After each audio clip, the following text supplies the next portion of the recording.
നമസ്കാരം. ഇപ്പോൾ നമ്മുടെ കൂടെയുള്ള ഒരു യുവതി അവർ അവയവ മാഫിയയിൽ നിന്ന് രക്ഷപ്പെട്ടു വന്നതാണ്. ലേക്ക് ഷോറിൽ വൃക്ക കൊടുക്കാൻ വേണ്ടി അതിനുവേണ്ടി അവരെ വിളിച്ചു വരുത്തി കബളിപ്പിച്ച് വധഭീഷണി ഉൾപ്പെടെ ചെയ്ത് വിളിച്ചു വരുത്തിയ ശേഷം അവിടെ നിന്ന് രക്ഷപ്പെട്ടു വന്നതാണ് ക്രൈമിന്റെ ഓഫീസിലേക്ക് ഈ വിവരങ്ങൾ പറയുവാൻ വേണ്ടി. എന്തായാലും അതിന്റെ വിശദാംശങ്ങൾ നമുക്ക് അവരോട് തന്നെ ചോദിക്കാം. നമസ്കാരം. താങ്കൾ എവിടെ നിന്നാണ് വരുന്നത്? ഞാൻ കണ്ണൂരിൽ നിന്ന് എത്ര നാളായി ഈ ഒരു ഭീഷണിയിൽപ്പെട്ട് ഇതിലേക്ക് വരാൻ തുടങ്ങി? ഭീഷണിയിൽ ഒരു വർഷമായി. ഈ കിഡ്നി ആരാണ് ഈ കിഡ്നി കൊടുക്കണം എന്ന് പറഞ്ഞ് കിഡ്നി കൊടുക്കണമെന്ന് പറഞ്ഞത് എൻ്റെ ഹസ്ബൻഡ്. താങ്കളുടെ ഹസ്ബൻഡ് തന്നെയാണ് ഭീഷണിപ്പെടുത്തി കിഡ്നി കൊടുക്കണമെന്ന് പറയുന്നത്. അത് എന്തുകൊണ്ടാണ് അങ്ങനെ പറയുന്നത്? അത് ഹസ്ബൻഡിന് പൈസ വേണമെന്ന് ഒരു വാശി. പൈസ വേണമെന്നും ഹസ്ബൻഡ് മദ്യം വയ്ക്കുന്ന ഒരാളുമാണ്. അപ്പോൾ ഇത്രയും ലക്ഷം രൂപ വേണമെന്നും എൻ്റെ ഹസ്ബൻഡ് എന്നോട് ഭീഷണിയായിരുന്നു. കിഡ്നി കൊടുത്തില്ലെങ്കിൽ എന്നെ കൊന്നുകളയുമെന്നും വീട്ടിൽ കയറാൻ സമ്മതിക്കില്ലെന്നും വീട്ടിൽ കയറി എന്നെ കൊന്നുകളയുന്ന ഒരു ഭീഷണി. പോലീസിനോടോ നാട്ടുകാരോടോ പറഞ്ഞിട്ടുണ്ടെങ്കിലും എന്നെ കൊന്നുകളയുന്ന ഒരു ഭീഷണിയാണ്. അപ്പോൾ ഈ ഒരു വർഷമായി തുടരുന്ന ഭീഷണി അതിൽ ഒരു തവണ പോലും പരാതിപ്പെടാൻ നിന്നിട്ടില്ലേ? പരാതി ഞാൻ കൊടുത്തിട്ടുണ്ട്. DSPക്ക് കണ്ണൂർ DSPക്ക് ഞാൻ പരാതി കൊടുത്തിട്ടുണ്ട്. ഇരിട്ടി DSP അവിടെ കൊടുത്തിട്ടുണ്ട് പരാതി. പോലീസുകാർ അവിടെ നിന്ന് അന്വേഷണം തുടങ്ങിയിട്ടില്ല. ഒരന്വേഷണം തുടങ്ങിയിട്ടില്ല. ഞാൻ എൻ്റെ ഏരിയ പോലീസ് സ്റ്റേഷനിൽ പോലും പരാതി കൊടുത്തിട്ടും പോലീസുകാർ അതിന് അന്വേഷണം തുടങ്ങിയിട്ടില്ല. എന്തുകൊണ്ടാണെന്നാണ് തോന്നുന്നത്? ചിലപ്പോൾ അത് പറയാൻ പറ്റില്ല. എന്നാൽ അവർ പറയുന്നത് തെളിവില്ലാണ്ട് പോലീസുകാർക്ക് അന്വേഷണം തുടങ്ങാൻ പറ്റില്ല എന്നാണ് എൻ്റെ ഒരു. അപ്പൊ താങ്കൾ ഇവിടെ വന്നിപ്പോ ഈ ലേക്ക് ഷോറിൽ തന്നെയാണല്ലോ ചെക്കപ്പ് എല്ലാം നടത്തിയത്. ഈ ഒരു വർഷമായിട്ട് ഇവിടെ വന്നു പോവുകയും കാര്യങ്ങളുടെ ഒന്നും യാതൊരു തെളിവുകളുമില്ല. അതായത് ഇവിടുത്തെ ചെക്കപ്പിന്റെ ഡീറ്റെയിൽസ് ഒന്നും കിട്ടാൻ യാതൊരു വഴിയില്ല. എല്ലാം ഉണ്ട് എൻ്റെ അടുത്ത്. അതെൻ്റെ നാട്ടിലാണ്, എൻ്റെ വീട്ടിലാണുള്ളത്. അല്ല, അപ്പൊ പരാതി കൊടുക്കുമ്പോൾ അവിടെ കൊടുക്കാമായിരുന്നില്ലേ? അല്ല, ഞാൻ കൊടുത്തതായിരുന്നു. എന്നിട്ടും ആരും അന്വേഷണം. ബെന്നി എന്ന് പറഞ്ഞൊരു ആള് ഏജന്റിന്റെ പേരിൽ കംപ്ലൈന്റ് കൊടുത്തപ്പോൾ അവർ പറഞ്ഞ ഏജന്റിന്റെ പേരിൽ പരാതി നമ്മൾ എടുക്കണമെങ്കിൽ അവർക്ക് എന്തെങ്കിലും തെളിവ് കാര്യങ്ങൾ പോലീസുകാർക്ക് കിട്ടണം എന്നാണ് ഇന്നും പറയുന്നത്. ബെന്നി എന്ന് പറയുന്ന ആളാണ് ഇതിന്റെ ഏജന്റ്. ഈ ഏജന്റ് താങ്കളുടെ ഭർത്താവിനുമായി ബന്ധപ്പെടുകയാണോ? അങ്ങനെയാണോ? അതെ. അതെങ്ങനെയാണ് ബെന്നി താങ്കളുടെ ഭർത്താവിലേക്ക് എത്തുന്നത്? ബെന്നിയും എൻ്റെ ഹസ്ബൻഡും ഒരു സുഹൃത്തുക്കളാണ്. എന്ന് പറഞ്ഞാൽ ബെന്നിയുടെ കൂടെ പണിക്ക് പോയതൊരു സുഹൃത്താണ്. ആദ്യം ഇവർ എന്ന് പറഞ്ഞാൽ കിണറിൻ്റെ പണിക്ക് പോകാമായിരുന്നു ഈ ബെന്നി. അപ്പോൾ ആ കൂടെ എൻ്റെ ഹസ്ബൻഡും പോകുമായിരുന്നു. അങ്ങനെയാണ് ഈ ബെന്നിയും എൻ്റെ ഹസ്ബൻഡും സുഹൃത്തായി. ഇവർ തുടക്കത്തിൽ തന്നെ ഇവർ കിഡ്നി ഒരു എറണാകുളം പോകണമെന്നും പറഞ്ഞ് അങ്ങനെ തുടക്കത്തിലെ എറണാകുളം രണ്ടുപേരും വരുമായിരുന്നു. ബെന്നിയും എൻ്റെ ഹസ്ബൻഡും വരുമായിരുന്നു. ഇവർക്ക് ഈ കിഡ്നി വ്യാപാരവുമായി ബന്ധപ്പെട്ട് അറിവ് ലഭിക്കുന്നത് എങ്ങനെയാണ്? അതിപ്പോൾ എനിക്കറിയാൻ പറ്റില്ല. അത് ആരോ ഇവരിൽ ആരെങ്കിലും ഇത് ചെയ്തിട്ടുണ്ടോ? ഇല്ല. ഫസ്റ്റിൽ കൊടുക്കുന്നത് രണ്ടാളാണ്, ബെന്നിയും എൻ്റെ ഹസ്ബൻഡും. അതാണ് ഞാൻ ചോദിക്കുന്നത്. അവർ രണ്ടാളാണ് കിഡ്നി കൊടുത്തതാണ്. ആദ്യം ബെന്നിയാണ് കൊടുത്തത്. ബെന്നി ഇതിലേക്ക് വരുന്നത്. അതങ്ങനെയാണ്. പിന്നെ എൻ്റെ ഹസ്ബൻഡ് കൊടുത്തത്. പിന്നെയാണ് ബെന്നി ഓരോരോ ഡോണർമാരെ ഇതുപോലെ ഒപ്പിച്ചു കൊടുക്കുക ആവശ്യക്കാർക്ക്. താങ്കളുടെ ഭർത്താവിന്റെ കിഡ്നി കൊടുത്തു എന്ന് പറഞ്ഞു. എത്ര ലക്ഷം രൂപയ്ക്കാണ്? 6 ലക്ഷം രൂപക്ക്. ഈ പൈസ നിങ്ങൾ എന്ത് ചെയ്തു? പൈസ ചെയ്തെന്ന് പറഞ്ഞാൽ ഹസ്ബൻഡ് വെള്ളമടിക്കുന്ന ഒരാളെ കൊണ്ട് ഒരാഴ്ച കൊണ്ട് തന്നെ പൈസ അയാൾ വെള്ളമടിച്ച് കുറേ എന്താ പറയണ്ട അടുത്ത നാട്ടുകാർക്ക് കുറേ വായ്പ കൊടുക്കുകയും എന്ത് ചെയ്തെന്നൊന്നും എനിക്ക് പറയാൻ പറ്റില്ല. അതുപോലെ ഒരവസ്ഥ ആഴ്ച കൊണ്ട് അയാൾ 6 ലക്ഷം രൂപ എന്ത് ചെയ്തെന്ന് പോലും നമുക്കറിയില്ല. അതുപോലത്തെ ഒരു അവസ്ഥ. 6 ലക്ഷം രൂപ നശിപ്പിച്ചു. അതെ, നശിപ്പിച്ചെന്ന് തന്നെ പറയാം. എനക്ക് വീട്ടിലൊരു സഹായത്തിന് ഒരു 5 പൈസ തന്നിട്ടില്ല. അതെൻ്റെ മക്കൾക്ക് തന്നിട്ടില്ല. എത്ര മക്കളാണ്? എനിക്ക് 3 മക്കളുണ്ട്. 2 പെണ്ണും 1 ആണുമാണ്. അപ്പൊ ഇവരുടെ കാര്യങ്ങൾക്കൊന്നും ഒരു 5 പൈസ നമുക്ക് ചിലവാക്കിയിട്ടില്ല. എന്ത് ജോലിക്കാരനായിരുന്നു? അയാൾ ഹോട്ടൽ പണിക്കാരനായിരുന്നു. ഇന്നും അയാൾ ജോലി ചെയ്ത പൈസ പോലും നമുക്ക് വീട്ടിലെ ഒരു ഉപകാരത്തിനും തരത്തില്ല. അയാൾ അങ്ങനെ നമ്മളെ കഷ്ടപ്പെടുത്തിക്കൊണ്ടിരിക്കും ഇന്നും. പക്ഷെ ഇയാൾക്ക് എൻ്റെ കിഡ്നി കൊടുത്തിട്ട് ആ പൈസയും കൂടി അയാൾക്ക് മദ്യം കഴിച്ച് കളയാനും കുറേ സുഹൃത്തുക്കളെയും കൂട്ടുകാരെല്ലാം കൂട്ടി അയാൾക്ക് മദ്യം കഴിക്കണം എന്നുള്ളൊരു മോഹമാണ്. അതിനാണ് ഇയാൾ എൻ്റെ കിഡ്നി കൊടുക്കണമെന്ന് പറയുന്നത്. അതിന് ഇടനില നിൽക്കുന്നയാളാണ് ബെന്നി. അതെ. അപ്പോൾ ഈ ഒരു വർഷമായിട്ട് ഈ ലാസ്റ്റ് ടൈം നിങ്ങൾ വന്നത് നിങ്ങളുടെ കിഡ്നി എടുക്കാൻ വേണ്ടിയിട്ടാണ്, അതെ അതായത് എൻ്റെ ഓപ്പറേഷൻ എൻ്റെ സാറെ നുണയും പറഞ്ഞ് വിളിച്ചതാണ്. ഒരു ലിവർ എനിക്കൊരു പനി വന്നായിരുന്നു. ഇപ്പോൾ എനിക്കൊരു ഒരാഴ്ച ഒരു മാസമായി പനി വന്നിട്ട്, ഒരു ന്യൂമോണിയ പനി വന്നായിരുന്നു. ആ പനി സമയത്ത് ഞാൻ കണ്ണൂർ ഹോസ്പിറ്റലിൽ അഡ്മിറ്റായിരുന്നു. അങ്ങനെ പനി വന്നപ്പോൾ പനി കുറഞ്ഞ വീട്ടിലേക്ക് വന്നപ്പോൾ അവരെന്നെ വിളിച്ച് പറഞ്ഞ് പിന്നെ കിഡ്നി കൊടുക്കുന്ന സമയത്താണെങ്കിൽ നമുക്ക് ലിവറിൻ്റെ ടെസ്റ്റ് ചെയ്യണം. ഞാൻ മരുന്ന് കഴിച്ചിട്ടുണ്ടല്ലോ, ആ മരുന്ന് എൻ്റെ ലിവറിന് എന്തെങ്കിലും ബാധിച്ചിട്ടുണ്ടോ എന്ന് അറിയണമെന്ന് പറഞ്ഞിട്ട് അവർ ടെസ്റ്റ് ചെയ്യണമെന്ന് പറഞ്ഞ് ടെസ്റ്റും ചെയ്ത് പിറ്റേന്ന് തന്നെ പോകാമെന്ന് പറഞ്ഞു. പിറ്റേന്ന് തന്നെ പോകാമെന്ന് പറഞ്ഞ ആൾ നിങ്ങളോട് പറയുന്നുണ്ട് കിഡ്നി കൊടുക്കണമെങ്കിൽ എന്ന്. ഇവർ ടെസ്റ്റിൻ്റെ കാര്യം മാത്രമേ പറഞ്ഞിട്ടുള്ളൂ. കിഡ്നി നാളെ ഓപ്പറേഷൻ ആണ്, നാളെ അഡ്മിറ്റ് ആവണമെന്നൊന്നും ഒരു വാക്ക് വരെ എന്നോട് പറയുന്നില്ല. ഇവരെന്നോട് ബ്ലഡ് കൊടുത്തിട്ട് മാനസി നമുക്ക് നാളെ തന്നെ തിരിച്ച് നാട്ടിലേക്ക് പോകാമെന്ന് പറയുന്നുണ്ടായിരുന്നു. ശരിയാണ്. പക്ഷെ ഞാൻ ആ ധൈര്യത്തിൽ, പക്ഷെ ഞാൻ വരുന്ന സമയത്ത് ഞാൻ വേറെ ആളെ എനിക്ക് 2 സുഹൃത്തുക്കളെ ഞാൻ വിളിച്ച് അവർക്ക് ഓർഡർ കൊടുത്തു, ഇങ്ങനെ സ്ഥലം വരെ പോകുന്നുണ്ട്. അപ്പോൾ അവരെനിക്കൊരു വാണിംഗ് തന്നു, നീ പോയിക്കോ കൂടെ ഞങ്ങളുണ്ടെന്ന് അവരെനിക്കൊരു വാണിംഗ് തന്നു. ആ ധൈര്യത്തിൽ ഞാൻ ഇവിടം വരെ എത്തി. അതെ, 2 സുഹൃത്തുക്കൾ എന്ന് പറയുന്നത് ഇപ്പോൾ കൂടെ, അതായത് നിങ്ങൾ ലിവിങ് ഇൻ റിലേഷനിൽ താമസിക്കുന്ന ആളല്ലേ ഒരാൾ? അതെ അതെ, ഒരാൾ. അപ്പൊ അദ്ദേഹമാണ് പറഞ്ഞത്, അവരെ ഞാൻ വിളിച്ചു പറഞ്ഞത്, അപ്പോൾ അവർ എന്നോട് പറഞ്ഞു നീ പോയിക്കോ പുറകെ ഞങ്ങളുണ്ട് എന്ന് പറഞ്ഞു. ഞാൻ ഉണ്ട്. പക്ഷെ ഇവിടെ എത്തിയപ്പോൾ അവരെ സുഹൃത്ത് എന്ന് മറ്റൊരാൾ. അപ്പോൾ അവരെ വിളിച്ചു പറഞ്ഞു. ഞാനിവിടെ എത്തുമ്പോൾ രാത്രിയായിരുന്നു, അവിടെ നിന്ന് ട്രെയിൻ കയറി ഇവിടെ എത്തുമ്പോൾ രാത്രിയായിരുന്നു. ആ സമയത്ത് ഞാൻ ഹോസ്പിറ്റലിലേക്ക് വന്നു. ഞാൻ ഒരു റൂം എടുത്ത് ഡ്രസ്സും കാര്യങ്ങളൊക്കെ അവിടെ വെച്ച് ഞാൻ ഹോസ്പിറ്റലിൽ ഇവർ ചെല്ലാൻ പറഞ്ഞാൽ അവിടെ ചെന്നപ്പോൾ ഇവരെന്നോട് പറയുന്നത്, അവിടുത്തെ സിസ്റ്റർമാരോട് ഇവർ പറയുന്നത് എന്ന് പറഞ്ഞാൽ അഡ്മിറ്റ് ആകാൻ വേണ്ടി അഡ്മിറ്റ് ആക്കാം, പിന്നെ റൂം ബുക്കിംഗ് ചെയ്യാൻ. എല്ലാം ഇവർ അങ്ങോട്ട് സിസ്റ്റർമാരോട് പറഞ്ഞ് ഇവർ ബുക്കിംഗ് ചെയ്യാൻ. രാത്രി ഇവിടെ വന്ന് എത്തുമ്പോൾ തനിച്ച് വരുമ്പോൾ ഭയമൊന്നും തോന്നിയിരുന്നു? തോന്നി. ഭയം തോന്നി. ഈ സ്ഥലം തിരഞ്ഞു പിടിച്ചത് ഇത് എനിക്ക് ഞാൻ ഇവിടെ തന്നെ വന്നിട്ടുള്ളതല്ല, ടെസ്റ്റിനെല്ലാം വന്നിട്ടുള്ളതല്ല. അപ്പം എനിക്ക് നല്ല ഓർമ്മയുണ്ടായിരുന്നു. ഈ സ്ഥലം നല്ലൊരു ഓർമ്മയുണ്ടായിരുന്നു. ഈ അഡ്മിറ്റ് ആവാൻ വേണ്ടി പറയുന്ന സമയത്ത് ഈ ബെന്നിയും ഭർത്താവും ആ ഭാഗത്തുണ്ടോ?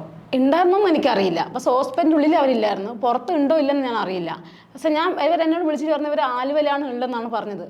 പക്ഷെ എനിക്കറിയില്ല ഇവർ ഹോസ്പിറ്റലിൻ്റെ പുറത്തുണ്ടോ, പിന്നെ അകത്തെന്തായാലും ഇവർ ഉണ്ടാകാൻ സാധ്യതയില്ല എന്ന് എനിക്കറിയാം. എന്നാൽ ഞാൻ അവരെ കണ്ടാൽ ചിലപ്പോൾ ഞാൻ അതിന് സമ്മതിക്കില്ല എന്നുള്ളൊരു പേടിക്കണ്ട. അവർ ചിലപ്പം പുറത്ത് മാറി നിന്നിട്ടുണ്ടാവാം. ഞാൻ കണ്ടിട്ടില്ലായിരുന്നു അവരെ. നഴ്സുമാർക്കൊക്കെ വിളിച്ച് നിർദ്ദേശം കൊടുത്തുകൊണ്ടിരുന്നത് ആരാണ്? ഇവരാണോ? അത് ഇവർ തന്നെയാണ്. അഡ്മിറ്റ് ആക്കണമെന്ന് പേഷ്യന്റിന്റെ ആൾക്കാരും ഈ ഏജന്റായ ബെന്നിയും എൻ്റെ ഹസ്ബൻഡും കൂടിയാണ്. അതായത് നിങ്ങൾ കിഡ്നി എന്ന് പറയുന്ന അത് സ്വീകരിക്കാൻ നിൽക്കുന്നവരുടെ ആളുകൾ അവിടെ ഉണ്ടായിരുന്നു? അതെ, അവരാണ് ഉണ്ടായിരുന്നു അവിടെ. അവരെ നിങ്ങൾക്ക് മനസ്സിലായോ? മനസ്സിലായി. അവരെ കണ്ടപ്പോൾ മനസ്സിലായി എനിക്ക്. നേരത്തെ കണ്ടിട്ടുണ്ടോ? ഞാൻ നേരത്തെ കണ്ടിട്ടുണ്ട്. 1-2 തവണയെ കണ്ടിട്ടുള്ളൂ. ചില അവരൊരു മുസ്ലിമാണ്. മുസ്ലിം എന്ന് പറഞ്ഞാൽ ഞാനൊരു കിഡ്നി കൊടുക്കാമെന്ന് പറഞ്ഞൊരു കുട്ടി, ഒരു പെൺകുട്ടിയാണ്, ഒരു 17 വയസ്സുള്ളൊരു പെൺകുട്ടിയാണ്. അപ്പോൾ ആ പെൺകുട്ടിൻ്റെ ഉപ്പ ഉണ്ടായിരുന്നു അവിടെ. അപ്പോൾ അവരെ അവർക്ക് നല്ല പരിചയമുണ്ട് അവരെ. ഞാൻ ഞാനിവിടെ ടെസ്റ്റിന് വരുന്ന സമയത്തെല്ലാം വരെ ഞാൻ ഇവരെ കണ്ടിട്ടുണ്ട് ഹോസ്പിറ്റലിൽ. അപ്പോൾ അങ്ങനെ അവരെ കണ്ടപ്പോൾ എനിക്ക് മനസ്സിലായതാണ്. പക്ഷെ ഞാൻ പറയും ചെയ്തു, ഞാൻ ഇന്ന് അഡ്മിറ്റ് ആവുന്നില്ല, നമുക്ക് വീട്ടിൽ പോയിട്ട് ഞാൻ ബ്ലഡ് കൊടുത്തിട്ട് നാളെ നാട്ടിൽ പോയിട്ട് എൻ്റെ മക്കളോടും അമ്മയോടും കുടുംബക്കാരോടൊക്കെ പറഞ്ഞിട്ട് ഞാൻ തിരിച്ചു വരാം. എനിക്ക് എൻ്റെ ഉള്ളിൽ പേടിയാണ്. എൻ്റെ പ്രായം അനുസരിച്ച് ഞാനൊരു കിഡ്നി എനിക്ക് എന്തെങ്കിലും സംഭവിച്ചാൽ എൻ്റെ മക്കളെ നോക്കാൻ ആരും ഉണ്ടാവില്ല എന്നൊരു പേടി ഉണ്ടായിരുന്നു. അപ്പൊ അവരോട് ഭർത്താവിന്റെ ഭീഷണി അതെ അതെ ഇന്നലും എൻ്റെ ചെക്കപ്പ് ചെയ്തിട്ട് പോകാമെന്നുള്ള ഒരു ധാരണ. അതെ, ആ ധാരണത്തിൽ വന്നതാണ്. ഇവര് എന്ന് പറഞ്ഞു കഴിഞ്ഞാൽ ഇവർ ഇവിടെ എത്തുമ്പോൾ എന്നെ ഇവർ പറ്റിക്കുമെന്ന് പറ്റിച്ചുകളയെന്ന് ഞാൻ അറിയില്ലായിരുന്നു. ഇവരെന്നെ അതുപോലെ ഒന്ന് ലോക്കാക്കാൻ നോക്കിയത് ഹോസ്പിറ്റലിനുള്ളിൽ. അവർക്കത് പറ്റിയില്ല. ഞാൻ അതുകൊണ്ട് ആ സമയത്ത് ഞാനിവിടെ ഹോസ്പിറ്റലിൽ എത്തിയപ്പോൾ വരെ എൻ്റെ പുറകെ എത്തിനെ. ഞാൻ വിളിച്ചു പറഞ്ഞ ആൾ എൻ്റെ പുറകെ എത്തി. ഞാൻ ഇവരോട് വിളിച്ചു പറഞ്ഞു, ഞാനിങ്ങനെ ബ്ലോക്കായി പോയി ഹോസ്പിറ്റലിൽ. ഞാൻ ഏതോ 12ാം നിലേൻ്റെ മുകളിലാണുള്ളത്. എനിക്ക് അറിയില്ല എന്നെ ഇങ്ങനെ രക്ഷിക്കണം. ഞാൻ ഇവരോട് വിളിച്ചു അറിയായിരുന്നു. പക്ഷെ ഇവരെന്നോട് പറഞ്ഞു നീ എങ്ങനെയെങ്കിലും പുറത്തിറങ്ങുമെന്ന് പറഞ്ഞ്. പക്ഷെ ഞാൻ ആ സമയത്ത് ഞാൻ അവിടുത്തെ സിസ്റ്റർമാരോട് എനിക്ക് പുറത്തിറങ്ങേണ്ട വഴി ഒന്ന് പറഞ്ഞുതരാമെന്ന് ചോദിച്ചു. ഈ സംഭവങ്ങളെല്ലാം നടക്കുന്നത് രാത്രിയാണ്, അന്ന് രാത്രി. അപ്പം ഞാൻ സിസ്റ്ററിനോട് ചോദിച്ചു 14ാം തീയതി രാത്രി 14 രാത്രി. അന്ന് രാത്രിയാണ് സംഭവം നടക്കുന്നത്. 12ാം നിലയുടെ മുകളിൽ വെച്ചിട്ട് ഞാൻ ഫോൺ വിളിക്കുക, എനിക്ക് സ്ഥലങ്ങൾ അറിയട്ടെ. അപ്പോൾ അവിടുത്തെ കുറേ സിസ്റ്റർമാരായപ്പോൾ ഞാൻ അവർ സിസ്റ്റർമാരോട് ചോദിച്ചു, സിസ്റ്ററെ എനിക്ക് പുറത്തേക്ക് കിടക്കേണ്ട വൈകൾ എനിക്കൊന്ന് പറഞ്ഞുതരാമെന്ന് ചോദിച്ചു. അപ്പോൾ അവരെന്നെ കാണിച്ചത് എങ്ങനെയാണ് പുറത്തിറങ്ങേണ്ടതെന്ന് പറഞ്ഞു. ഞാൻ ആ സിസ്റ്റർമാരോടൊന്നും പറഞ്ഞിട്ടില്ല. ഞാൻ പിന്നെ ഇങ്ങനെ ഒരാളെ കാണാൻ വന്നെന്നാണ് ആ സിസ്റ്റർമാരോട് പറഞ്ഞത്. പക്ഷേ എനിക്ക് പുറത്തേക്ക് പോകാൻ അറിയുന്നില്ല എന്ന് പറഞ്ഞു. അപ്പോൾ അവരെനിക്ക് പറഞ്ഞാൽ ഇതിലിങ്ങനെ ഇറങ്ങിക്കോന്ന് പറഞ്ഞു. ഞാൻ ഇറങ്ങി പുറത്ത് നിൽക്കുക. ഇവർ ഓട്ടോം കൂട്ടി അവിടെ വന്ന് എന്നോട് പറഞ്ഞ് കയറ്, ഏടി അധികം നേരം നിന്നാൽ നമുക്ക് പണി കിട്ടും, നീ കയറുമെന്ന് പറഞ്ഞ്. അങ്ങനെ ഞാൻ കയറി. ഞാൻ എടുത്ത റൂം, അപ്പോൾ അവർക്ക് ഞാൻ വേറെ റൂം എടുത്ത് കൊടുത്ത്. അവർ വന്നപ്പോൾ ഞാൻ അവർക്ക് വേറെ റൂം എടുത്ത് കൊടുക്കുകയും ചെയ്തിന്. പുറത്ത് പോയിട്ട് രക്ഷപ്പെട്ട് പോയിട്ട്. ആ, അവിടെ ഹോസ്പിറ്റലിലെ റൂമിന്റെയും കാര്യങ്ങളുടെയും എല്ലാം ചെലവ് നോക്കാൻ അത് ഞാൻ തന്നെയാണ്. എൻ്റെ പൈസ ഞാൻ എൻ്റെ ചിലവ് പൈസ എടുത്തിട്ട് തന്നെ ഞാൻ ഇതെല്ലാം ചെയ്തിന്. അവരെനിക്കൊരു 5 പൈസ ഈ ടെസ്റ്റും കാര്യങ്ങളും കമ്മിറ്റി ഉണ്ടാവും. 2 കമ്മിറ്റി ഉണ്ടാവും. ഈ കിഡ്നി കൊടുക്കുന്നവർക്ക് അങ്ങനെ ഒരു ഇതുണ്ട്. അപ്പോൾ ഇവിടെ കളമശ്ശേരി ഒരു കമ്മിറ്റി ഉണ്ടാവും. ആ കമ്മിറ്റി സമയത്ത് ഈ ബെന്നി ഏജൻ്റ് എന്ന് പറഞ്ഞ ബെന്നി എത്രയോ ആൾക്കാർ കിഡ്നി കൊടുത്താലും ഇവൻ കൊടുക്കുന്ന ടെസ്റ്റും കാര്യങ്ങളെല്ലാം കഴിഞ്ഞിട്ടുണ്ടെങ്കിലും അവർക്ക് 1-2 ലക്ഷം രൂപ കൊടുക്കും. അങ്ങനെ കൊടുത്താൽ ഒരു ഡോണർ ഉറച്ചു നിൽക്കും. ഒരു ഡോണർ കിഡ്നി കൊടുക്കാൻ ഉറച്ചു നിൽക്കും. ആ ധൈര്യം അവന് ആദ്യം അതായത് ടെസ്റ്റും കാര്യങ്ങളൊക്കെ കഴിഞ്ഞാൽ കൊടുക്കുന്നതാണ്. പക്ഷെ എനിക്ക് അങ്ങനെ ഒരു 5 പൈസ തന്നിട്ടില്ല. എനിക്ക് ഞാൻ ചോദിക്കാനൊന്നും പോയിട്ടില്ല. എനിക്ക് ഇന്ന് ഇത്രയും ദിവസമായിട്ട് ഒരു 5 പൈസ തന്നിട്ടില്ല അയാൾ. അതുകൊണ്ട് നിനക്കതിന് ഈ ഒരു വർഷമായിട്ട് ഇവിടെ വന്ന് ഈ ടെസ്റ്റ് ഒക്കെ നടത്തിക്കൊണ്ടിരുന്നത് ടെസ്റ്റിന് കാര്യം അല്ല, ടെസ്റ്റിനെല്ലാം പൈസ അവരെന്നെ മുടക്കും. നമുക്ക് വണ്ടി കൂലിയെല്ലാം തരും. വണ്ടി കൂലി അവർ തരും. ചിലവിൻ്റെ കാര്യങ്ങളൊക്കെ ഞാൻ തന്നെയാണ്. ഇവരെന്നത് അങ്ങനെ എനിക്ക് പിന്നെ ഇവർ അങ്ങനെ തരൂല എന്നുള്ള ധാരണ ഉണ്ടെന്നുള്ള ഞാൻ വരുമ്പോൾ എന്തായാലും എൻ്റെ അടുത്ത് കുറച്ച് പൈസ എന്തെങ്കിലും ഉണ്ടാകും. ലാസ്റ്റ് ടൈം ആയപ്പോൾ വന്നപ്പോൾ ഇവർ ഈ അഡ്വാൻസ് തരേണ്ട തുക ഒന്നും തന്നില്ല. ഇവരവിടെ എന്നെ ഒന്ന് പറ്റിക്കാൻ നോക്കിയതാ. എനിക്ക് സാധാരണ ഒരു ഡോണർക്ക് വരെ 9 ലക്ഷം എന്ന് പറഞ്ഞാൽ ചില ഡോണർമാരോട് 15 ലക്ഷം തരാമെന്നൊക്കെ ബെന്നി പറയും. 15 തരാം, ചിലവരോട് 10 തരാം എന്നൊക്കെയാണ് പറയുക. പക്ഷേ ഇവർ ഓപ്പറേഷൻ സമയമാകുമ്പോൾ ഇവരെ ഇയാൾ പറ്റിച്ച് കളയും. നിങ്ങളോട് ഞാൻ ആ സമയത്ത് അതല്ലേ പറഞ്ഞു. അല്ല, അങ്ങനെയല്ല. ഇയാൾ പറയുന്നത് ആ സമയത്ത് ഈ ഓപ്പറേഷൻ സമയത്ത് പിന്നെ അവരായിട്ട് പൈസ വാങ്ങുന്ന സമയത്ത് ബെന്നി പറയുന്നത് നിങ്ങൾക്ക് ഇത്ര ആദ്യം പറഞ്ഞ 15 തരാമെന്നാണ് പറയുക. ഒരു ഡോണർ കിട്ടുന്നവരെ ഇവൻ 15 തരുമെന്ന് പറയും. അത് കഴിഞ്ഞ് അവൻ പറയുന്നത് എന്താണെന്ന് പറഞ്ഞാൽ നിങ്ങൾക്ക് ഞാൻ ഇത്രയല്ലേ പൈസ തരാൻ പറഞ്ഞിട്ടുള്ളൂ, പിന്നെ നിങ്ങൾക്കല്ലേ ഞാൻ 15 ആക്കിയത് 16 ആക്കിയത്. ഇന്നെല്ലാം ഇവൻ തന്നെയാന്ന് തിരിച്ചത് പറയുക ഇവരോട്. നിങ്ങൾക്ക് ഇത്ര ആ സമയത്ത് എൻ്റെ ഇവന് അല്ല 8 ലക്ഷം രൂപ കൊടുക്കും, അല്ല 9 കൊടുക്കും, അല്ല അതിന് താഴോട്ട് കൊടുക്കും, മേലോട്ട് കൊടുക്കില്ല. എമൗണ്ട് മേലോട്ട് കൊടുക്കൂല, പറയില്ല. ഇവൻ ആദ്യം പറയുന്നത് ഇങ്ങനെയാന്ന്, ഒന്നും കൊടുക്കില്ല ആർക്കും. അഡ്വാൻസ് കൊടുക്കില്ല, ഒന്നും കൊടുക്കില്ല. ഈ ഒരു ഡോണർ കിട്ടുന്ന ആ ഡോണറോട് നുണ പറയും. അതിനൊക്കെ ഇത്ര ലക്ഷം രൂപ തരാം ഓപ്പറേഷൻ സമയത്ത് എന്ന് പറയുമ്പോൾ ആരും നിന്നു പോവും. പക്ഷേ ഓപ്പറേഷൻ സമയത്തുമ്പോൾ ഇവൻ എന്ത് ചെയ്യും? ആ 15-ന്ന് പകുതി ഇവൻ ആക്കും അത്. അപ്പോൾ 15-ന്ന് ഇവന് പറയും നിങ്ങൾക്ക് 8 തരാനല്ലേ ഞാൻ പറഞ്ഞിട്ടുള്ളൂ, അങ്ങനെയല്ലേ നിങ്ങൾക്ക് ഞാൻ ആദ്യം പറഞ്ഞത്, മറ്റേതല്ലേ മറിച്ചതെന്നൊക്കെ ഇവൻ്റെ ആ വർത്താനം അങ്ങനെയാന്നേ. അതുകൊണ്ട് പറഞ്ഞു അവൻ അങ്ങനെ സംസാരിക്കൂ. അവന് ഒരു മനുഷ്യനെ പറ്റിച്ചാണ് നടക്കുന്ന പിന്നെ ആളാന്ന്. അതുകൊണ്ട് പറ്റിച്ചിട്ടുണ്ടെങ്കിൽ ഇയാൾ ലോകം എന്ന് പറഞ്ഞാൽ ലോകത്തെ അത്രത്തോളം ഇയാൾ അനുഭവം എന്ന് പറഞ്ഞാൽ പണത്തിനെ കൊണ്ട് തന്നെ ഇയാൾ കളിക്കുന്നുണ്ട്. ലിവറും കിഡ്നി ഇപ്പം 2ാം ഭാര്യയുണ്ട്. 2ാം ഭാര്യനെ 3-4 സ്ഥലത്ത് സ്ഥലങ്ങൾ എടുത്തിട്ടുണ്ട്. എല്ലാം കിഡ്നി കൊടുത്തൊന്നും ഈ എത്രയോ ആൾക്കാരെ പറ്റിച്ചിട്ട് ഉണ്ടാക്കുന്ന പൈസയാണിത്. എത്രയോ ആൾക്കാരെ ഇയാൾ പറ്റിച്ചിട്ടുണ്ട്. ഇത്ര ലക്ഷം രൂപ നൽകാമെന്ന് പറഞ്ഞ് സാധാരണക്കാരനെ, അതായത് ബുദ്ധിമുട്ടുള്ളവരെ സമീപിക്കുക. അവസാനം ഇത് കിഡ്നി കൊടുത്തു കഴിയുമ്പോൾ, കിഡ്നി ആവട്ടെ ലിവർ ആവട്ടെ എന്താവട്ടെ, അത് കൊടുത്തു കഴിയുമ്പോൾ ഈ പറഞ്ഞ എമൗണ്ടിന്റെ നേരെ താഴേക്ക് ഇയാൾ വരും. ബാക്കി പൈസ ഇയാൾ എന്ന് പറഞ്ഞാൽ അത് അങ്ങനെയാണ് ഇയാൾ വലിയൊരു ഇപ്പം പണക്കാരനെന്നാണ് എല്ലാവരും പറയുക. നമ്മളെ നാട്ടിലെ അറിവ് ഇയാൾ പണക്കാരനെന്നാണ്. ഇങ്ങനെ ഒരു മനുഷ്യനെ ഒരാളെ പറ്റിച്ചിട്ടാണ് ഇയാൾ ജീവിക്കുന്നത് ഇങ്ങനെ. അപ്പോൾ നാട്ടിലെല്ലാ ജനങ്ങൾക്കും അറിയാം, എല്ലാ നാട്ടുകാർക്കും അറിയാം. ഇയാൾ ഇങ്ങനത്തെ ഇയാളിപ്പം ജീവിക്കുന്നത് കിഡ്നി, എല്ലാവരുടെ കിഡ്നി വിറ്റിയാണ് ഇയാളുടെ ജീവിതം. അത് നാട്ടിലെ എല്ലാവർക്കും അറിയാം. അതിന് എത്രയോ ആൾക്കാർ ഇയാളെ പറ്റിച്ചിട്ടുണ്ടോ എല്ലാവർക്കും അറിയാം. എല്ലാവർക്കും അറിയാം. ഇയാൾ അതുപോലെ എല്ലാവരും പറ്റിച്ചിട്ടുണ്ട്. എല്ലാം പോലീസുകാർ നിന്നിട്ടില്ല. ഞാൻ ഇത്രയും കംപ്ലൈന്റ് കൊടുത്തിട്ടും പോലീസുകാർ അതിന് നിന്നിട്ടില്ല. അത് അന്വേഷിക്കാൻ പോലും പോലീസുകാർ എൻ്റെ വീട്ടിൽ പോലും വന്നിട്ടില്ല അന്വേഷണം. ഞാനൊരു പരാതി കൊടുത്തത് എൻ്റെ ഹസ്ബൻഡിൻ്റെ പേരിലും ഈ ബെന്നിയുടെ പേരിലാണ്. എന്നിട്ടും പോലും പോലീസ് 2 തവണ ഞാൻ പരാതി കൊടുത്തു. ഒന്ന് DSP കൊടുത്തു, ഒന്ന് പോലീസ് കൊടുത്തു. എന്നിട്ട് 2 കൂട്ടരും വന്ന് പരാതി അന്വേഷിക്കാനോ എന്താ സംഭവങ്ങളെന്നോ ഒന്നൊന്നും കാര്യങ്ങൾ അന്വേഷിക്കാനൊന്നും പോലീസുകാർ ഇന്ന് ഇത്രയും ദിവസങ്ങളായിട്ട് നിന്നിട്ടില്ല.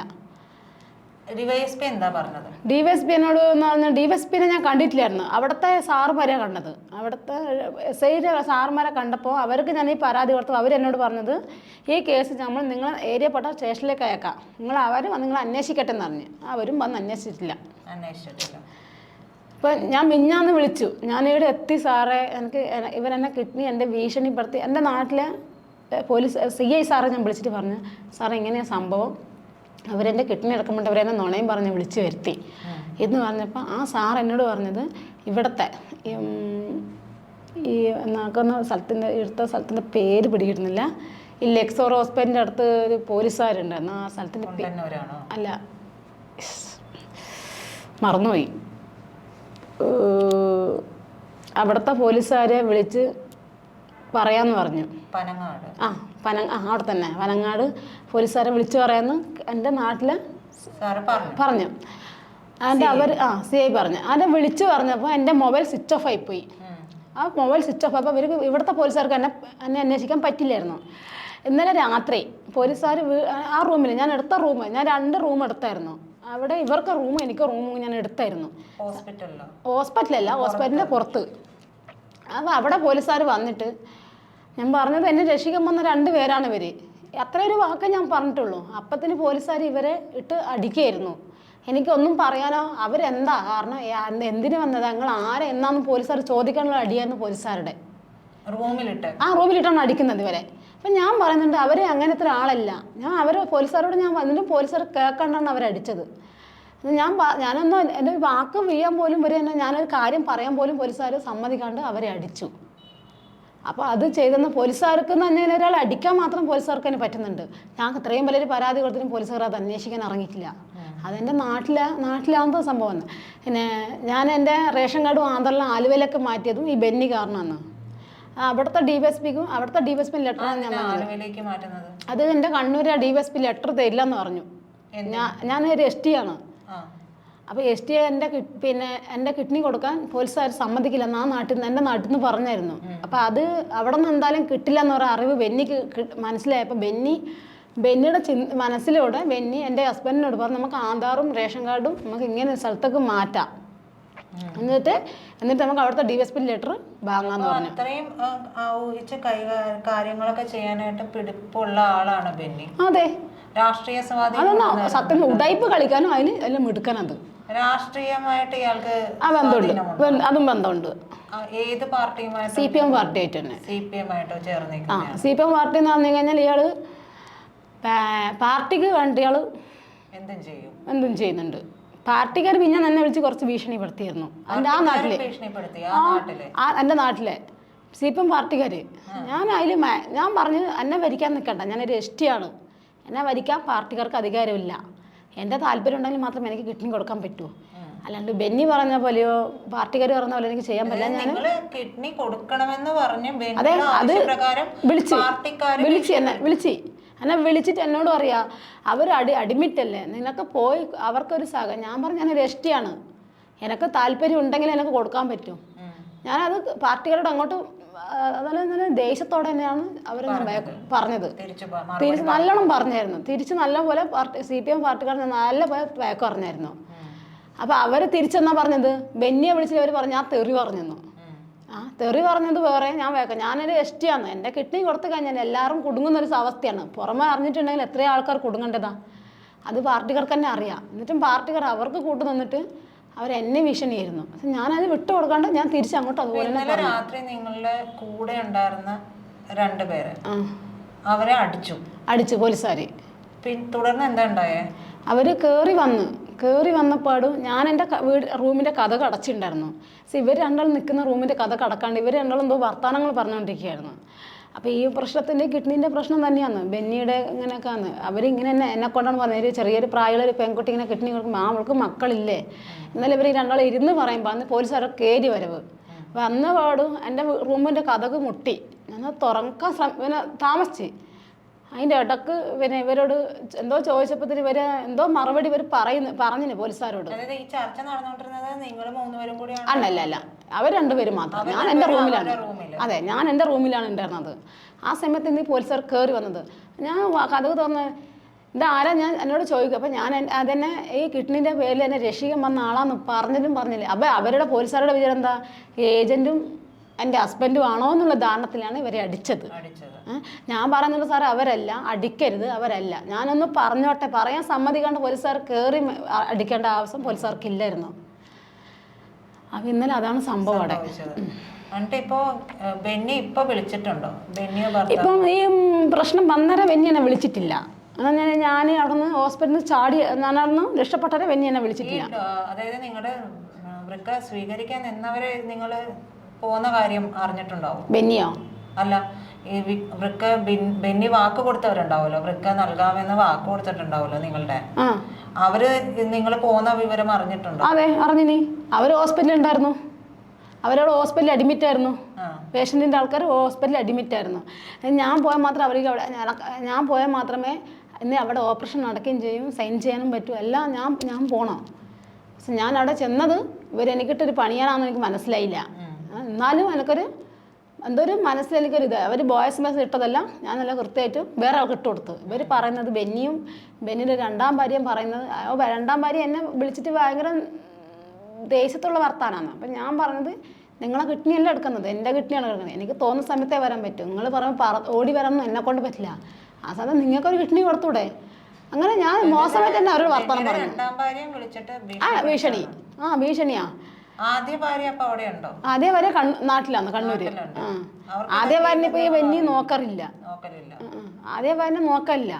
ആദ്യ ഭാര്യ എന്ന് പറഞ്ഞാല് ഒരു വേലക്കാരനെ പോലെയാണ് ഇപ്പൊ ബെന്നി കാണുന്നത്. ഇപ്പൊ രണ്ടാം ഭാര്യ ഭർത്താവിന്റെ കിഡ്നി കൊടുത്തു എന്ന് പറയുന്നു, 6 ലക്ഷം രൂപയ്ക്ക് കൊടുത്തു എന്ന് പറയുന്നുണ്ട്. അത് ഈ ബെന്നിയുടെ നിർദ്ദേശപ്രകാരമാണ്. അതെ അതെ അതെ, അതും ബെന്നിയുടെ നിർദ്ദേശം. അതെ അതെ, അത് കണ്ണൂരുള്ള ആൾക്കാണ് കൊടുത്തേനെ. അതില് നിങ്ങളെ ഇയാള് പറ്റിച്ചിട്ടുണ്ടോ? ബെന്നി പറ്റിച്ചിട്ടുണ്ട്, അതിലും പറ്റിച്ചിട്ടുണ്ട്. അത് എൻ്റെ കെട്ടിയവൻ്റെ അടുത്ത് 1 ലക്ഷം രൂപ വായ്പ വാങ്ങിയും ചെയ്തിന്. അതുപോലെ എൻ്റെ കെട്ടിയവനെ എനിക്കൊരു സ്വർണ്ണത്തിൻ്റെ 2.5 പവൻ്റെ മാല വാങ്ങി തന്നായിരുന്നു. ആ മാല വാങ്ങി തന്ന് ഒരാഴ്ച അപ്പം 6 ലക്ഷം രൂപ തീർന്ന പാടും ആ പിറ്റേന്ന് അയാൾ എന്നോട് പറഞ്ഞ് ബെന്നിക്ക് പൈസ ഇല്ല, അതുകൊണ്ട് മാല പണയത്തേക്ക് 30,000 രൂപ കൊടുക്കണമെന്നും ബെന്നി എന്നോട് പറഞ്ഞെന്ന് എൻ്റെ ഹസ്ബൻഡ് എന്നോട് പറഞ്ഞ്.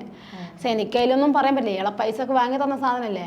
ആ സമയത്ത് ഇയാൾ വെള്ളമടിച്ച് വന്നിട്ട് തന്നെ ഞാൻ തരില്ല എന്ന് പറഞ്ഞപ്പോൾ ഇയാളെന്നെ അടിക്കുകയും ചെയ്ത്, നിൻ്റെ പൈസ ഒക്കെ വാങ്ങിയതല്ലേ, എൻ്റെ കിഡ്നി കൊടുത്ത് ഉണ്ടാക്കിയ പൈസ ഒക്കെ വാങ്ങിയതല്ലേ, അതുകൊണ്ട് നിനക്കെന്ത് അധികാരം ഉള്ളതെന്നെല്ലാം പറഞ്ഞ് ഞാൻ അത് ഊരി കൊടുക്കുകയും ചെയ്തു. അയാളെ സാധനം നമുക്ക് വേണ്ടല്ലോ, അത് ഊരി കൊടുത്ത് 50,000 രൂപയ്ക്ക് അവർ പണയത്തിൽ കൊടുത്തു. പണയം കൊടുത്തിട്ട് ഇവർ ആ പൈസ കൊണ്ട് ഇവർ എറണാകുളം വന്ന് എന്ത് ചെയ്തെന്ന് എനിക്കറിയില്ല. ഭർത്താവും ഉണ്ട്, വെന്നിയുണ്ട്. പിറ്റേന്ന് 2-3 മാസം ഞാൻ ബാഗിൽ നിന്നൊരു എനിക്കൊരു ഓർഡർ വന്നു, മാല ഇങ്ങനെ എടുക്കണമെന്ന് പറഞ്ഞു. ഇത്രയും പലിശ അടക്കണം, മുതൽ അടച്ചിട്ട് സാധനം എടുക്കണമെന്ന്. അപ്പം ഞാൻ 2-3 മാസം കഴിയുമ്പോൾ ഞാൻ ഇവരോട് ചോദിച്ചു, എനിക്ക് ആ മാല എടുക്കാൻ പൈസ തരുമോ? ഇവരെല്ലാം നുണ പറയുമായിരുന്നു, രണ്ടുപേരും കൂടി നുണ പറഞ്ഞ് അത് അടുത്ത ആഴ്ച എടുക്കുക, പിറ്റത്തെ ആഴ്ച എടുക്കുക, അടുത്ത മാസം എടുക്കുക എന്നൊക്കെ പല നുണ ഇവരെന്നോട് പറയാം. അങ്ങനെ പറഞ്ഞ് ഇത് ആ സ്വർണം ലേലത്തിൽ പോയി. മക്കളെ 2 പേരുടെ കാതില് അല്ല ഇവർ ഇതുപോലെ തന്നെ ചെയ്തിനെ. അതുകൊണ്ട് നമ്മൾ പിന്നെ അന്വേഷിക്കാൻ പോയിട്ടില്ല. അയാൾ അനുഭവിക്കാനുള്ളത് അനുഭവിച്ചുകൊണ്ടിരിക്കുക. ഇപ്പോൾ ആൾക്ക് ഇന്നും വേണം പൈസ എൻ്റെ. എനിക്കതിന് താല്പര്യമില്ല, കിഡ്നി കൊടുക്കണം താല്പര്യമില്ല. അതാണ് ഇപ്പോൾ അവർക്ക്. ഇപ്പോൾ എന്ന് പറഞ്ഞാൽ ഞാനിപ്പോൾ ഇത്രയും പരാതി പോലീസുകാർ അവരെ 2-3 സ്ഥലത്തെ പോലീസുകാർ അവരെ വിളിച്ചിന് ബെന്നിനെ. ഇതെല്ലാം ഞാൻ നാട്ടിൽ ചെന്നിട്ടുണ്ടെങ്കിൽ തന്നെ എൻ്റെ വീട്ടിൽ കയറി എന്നിട്ട് നീ കേണ്ട കേസ് കൊടുത്തില്ലേ, അങ്ങേതാക്കില്ല ഇങ്ങേതാക്കില്ല എന്ന് പറഞ്ഞിട്ട് ഇളനെ അടിക്കാനും കൊത്താനും വീഴും. അയാൾ അങ്ങനത്തെ ഒരു ആളാണ്. ബെന്നിയുടെ കൂടെ ചേർന്നാണ് ഭർത്താവ് ഈ ഒരു കച്ചവടത്തിലേക്ക് വരുന്നത്. അതെ. അപ്പൊ കുട്ടികളെ ഒന്നും നിങ്ങളെ ആദ്യമേ നോക്കാറില്ല ഭർത്താവ്? നോക്കാറില്ലെന്നല്ല, നോക്കും. ചില അയാളൊരു നമ്മളെ അതുപോലെ നോക്കാറുള്ളൂ. സ്വന്തം സ്നേഹത്തോടെയോ ഒരു നല്ലൊരു ദിവസങ്ങളും കാലം വരുമ്പോൾ ഒരു ഡ്രസ്സോ കാര്യങ്ങളൊന്നും ഇയാൾ മക്കൾക്ക് എടുത്തു കൊടുക്കാറില്ല. എല്ലാം ഞാൻ എൻ്റെ ചിലവിൽ തന്നെ ഞാൻ ഇതെല്ലാം ചെയ്യുന്നു. ജോലിക്ക് പോകുന്നുണ്ടോ? ഞാൻ വീട്ടിൽ തന്നെയാണ്. ഞാൻ അങ്ങനെ ജോലിക്ക് ഞാൻ ഇടയ്ക്ക് എപ്പോഴെങ്കിലും പണിക്ക്, എനിക്ക് എൻ്റെ നാട്ടിൽ അങ്ങനെ പണി കിട്ടാറില്ല. എപ്പോഴെങ്കിലും കിട്ടിയാൽ ഞാൻ അതിന് പണിക്ക് പോകും. നമുക്കെന്ന് ഞാൻ എസ് ടി ആയിക്കോട്ടെ, നമുക്ക് പഞ്ചായത്ത് ആകെ നമുക്ക് റേഷൻ കടയിൽ നിന്ന് അരി കിട്ടാറുണ്ട്. പിന്നെ കറിക്കുള്ള സാധനങ്ങൾ ഞാൻ എങ്ങനെയെങ്കിലും നമ്മൾ ഉണ്ടാക്കും. ഞാൻ ഇന്നലെ വായ്പയും കടം ലോണും കാര്യങ്ങളൊക്കെ ഇതിനെ നടക്കുന്ന ഞാൻ എന്നാലും ആരുടെ കാല് പിടിക്കാൻ പോക്കില്ല. എൻ്റെ ഹസ്ബൻഡിനോട് പോലും ഞാൻ പറയാം, ലോൺ അടക്കാൻ പോലും എൻ്റെ ഹസ്ബൻഡിനോട് ഒരു 10 രൂപ തരുമോന്ന് ചോദിക്കാറില്ല. അവരുടെ ഇല്ല നമുക്കറിയാം, പിന്നെ നമ്മൾ ചോദിക്കാൻ പോക്കില്ല. ഇതെല്ലാം ഞാൻ എനിക്ക് വല്ലപ്പോൾ പണി കിട്ടുമ്പോൾ ഞാൻ കൊടുക്കും, പണിയെടുത്തിട്ട് ആ പൈസ തിരിച്ച് കിടക്കും.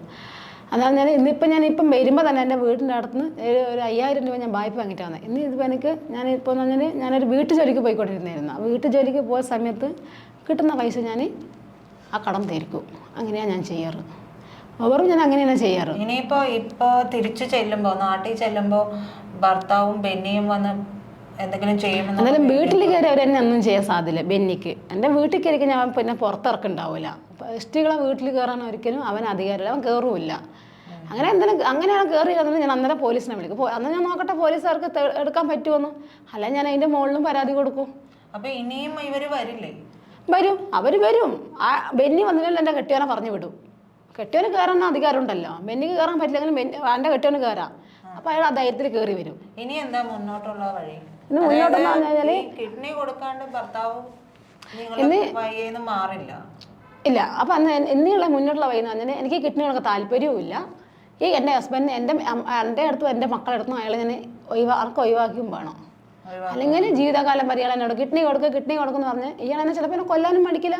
ഇതുപോലെ കൂട്ടിക്കൊണ്ടുപോയാൽ എവിടെയെങ്കിലും ഇങ്ങനെ സ്ഥലത്ത് നമുക്കൊന്ന് വെറുതെ പോയിട്ട് വരാൻ നീളം നുണയും പറഞ്ഞ് കൂട്ടിട്ട് പോകും. ഒരു കാര്യവും പറയണ്ട. പലതവണയായി നിങ്ങൾക്ക് ഇങ്ങനെ അനുഭവം ഉണ്ടല്ലോ. ആ അനുഭവം ഉണ്ട്. പിന്നെ നിങ്ങൾ അത് വിശ്വസിക്കേണ്ട ഒരു കാര്യം വരുന്നില്ലല്ലോ. അങ്ങനെയല്ല. ഇന്നിപ്പോൾ എനിക്ക് വിശ്വസിക്കാം. എന്താണെന്ന് കഴിഞ്ഞാൽ ഇയാൾ ചതിയാനാണെന്ന് എനിക്ക് മനസ്സിലായത്.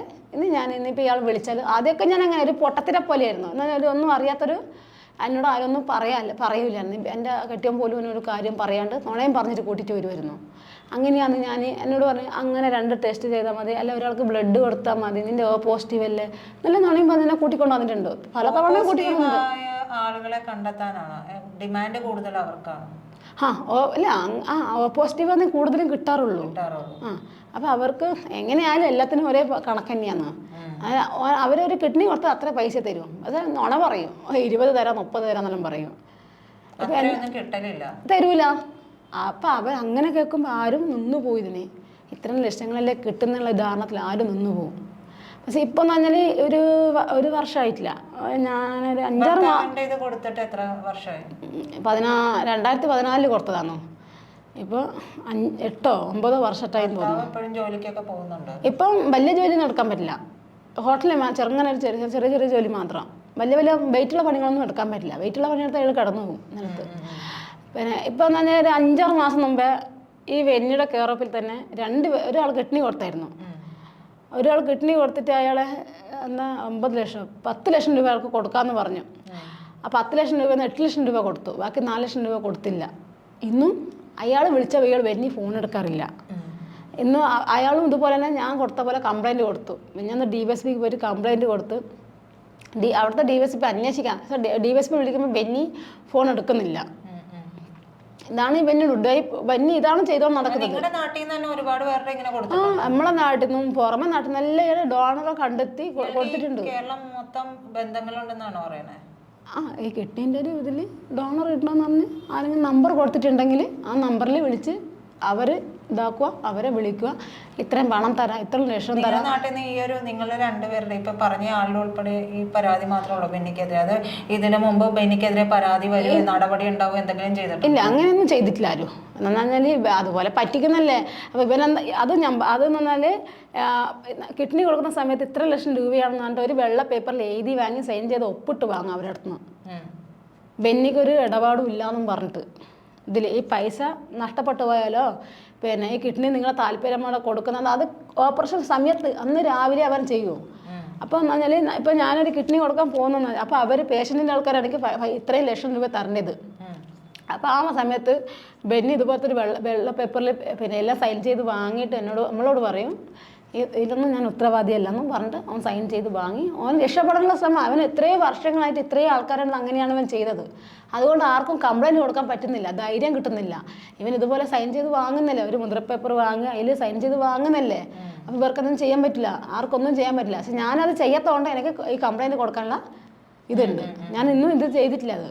പക്ഷെ അവരങ്ങനെയല്ല, എൻ്റെ ഹസ്ബൻഡ് അടക്കം അവർക്കൊന്നും അങ്ങനെ കംപ്ലൈൻറ്റ് ബെന്നിയുടെ പേരിൽ കംപ്ലൈൻറ്റ് കൊടുക്കാൻ പറ്റില്ല. എന്താണെന്ന് പറഞ്ഞാൽ ഇവർ എല്ലാം ബെന്നി ഇതുപോലെ ഒപ്പിട്ട് വാങ്ങുകയെന്ന് ഇവരടുത്ത്.